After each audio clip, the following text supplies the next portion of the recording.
நமஸ்காரம். 1000 நாமங்கள் 1000 கதைகள் 483வது திருநாமம் அவிஜ்ஞாத்ரே நமக.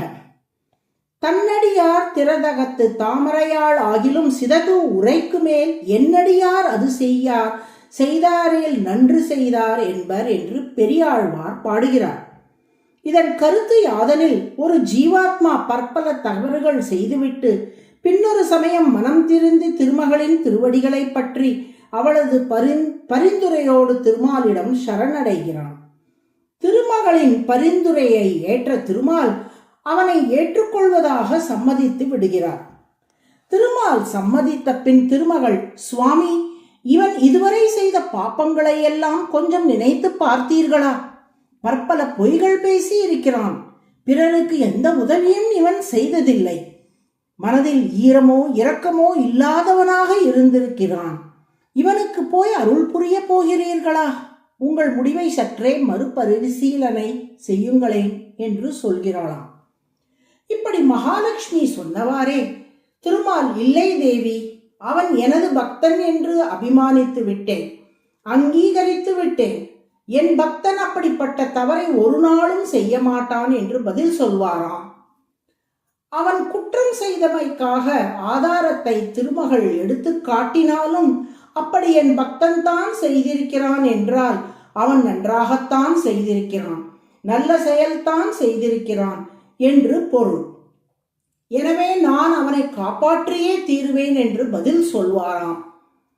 தான் பரிந்துரைத்து திருமால் திருவடிகளில் சேர்த்த பக்தன் மீது திருமகளே ஏன் பழி சொல்ல வேண்டும்? ஏனெனில் நாம் ஒரு குச்சியை பூமியில் நட்டால் அதை ஆட்டி பார்ப்போம். அது குச்சியை வெளியே எடுப்பதற்காக அன்று, குச்சி நன்றாக ஊன்றி இருக்கிறதா என்று சோதித்து பார்ப்பதற்காகத்தானே.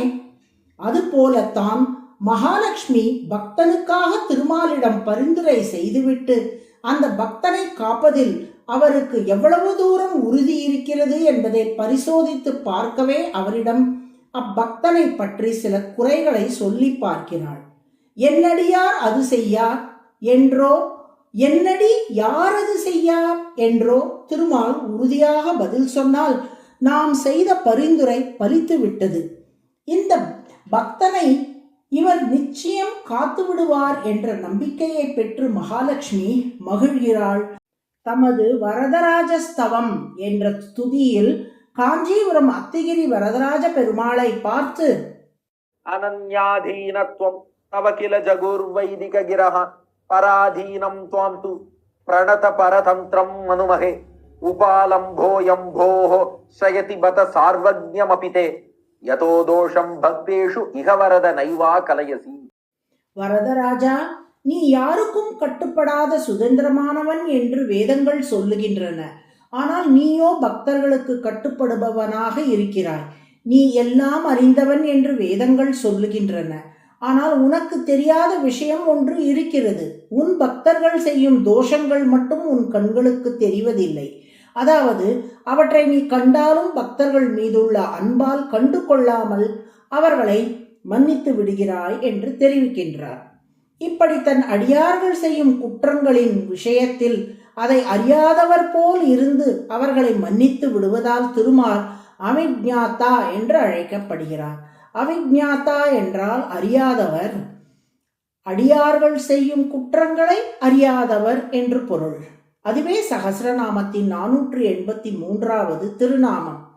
விளக்க உரை வழங்கிய ஸ்ரீ பராசர பட்டர், பிரபன்ன கிருத பாபானாம் கிஞ்சிதபி அவிசாரணாத் அவிஜ்ஞாதா இதி கதிதஹ புதைஹி தத் குணபாரகைஹி என்று விளக்கியுள்ளார்.